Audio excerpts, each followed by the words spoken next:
Hello. So moving on to part 3 of our drawing. Right now what we have is a drawing that's just an outline. Some of us might have added even the outlines of the shading, which really would have helped us.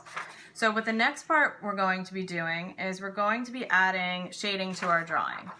What we're going to do is we're going to erase the lines of our grid. So you can start at the top and then erase down as you go. You're only going to erase the lines if you're totally confident with the way your drawing looks, if you're not going to make any changes. So I'm going to start just erasing the lines of my drawing, and that's why I made them light, so that I wouldn't see them later. You see? So I started to erase the drawing there. What I'm going to do is I'm going to go through box by box where you can kind of imagine where those boxes were, right? You're going to go from the edge where I didn't really draw anything.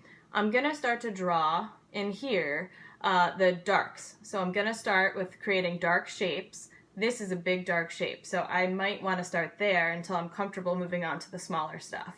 So, and then you're going to start to shade. You're going to match that value with what you see, just like we did in our value scales when we practiced pressing harder on our pencil to make the values or the colors darker, and pressing lighter to make them lighter.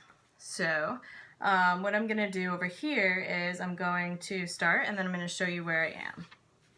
So I have 1, 2, and I'm on my third box.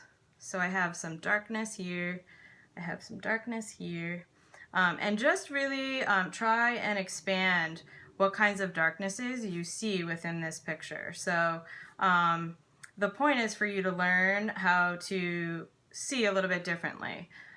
So you're seeing differently in the way that you're seeing these lights and darks and the shapes that you see them in. So I saw this shape, and so this is what I drew. Does that make sense? So you're going to keep going. What I suggest for those of you who are beginners at this is kind of going along and just finding the darks for now. And then you can go back into the lights later. And you can send them to me so that I can send you any corrections as we go, of course.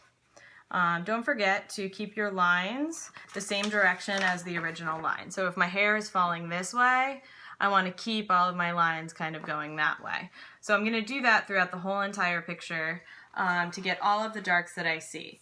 Even in, let's say, the mouth. You might see a whole lot of darks. And those darks, of course, next to all of those lights are what's going to make your picture look like it's three-dimensional, even though it's two-dimensional. So it's going to look like it's popping out. All right? So you're going to be required to send me progress drawings throughout the next few days.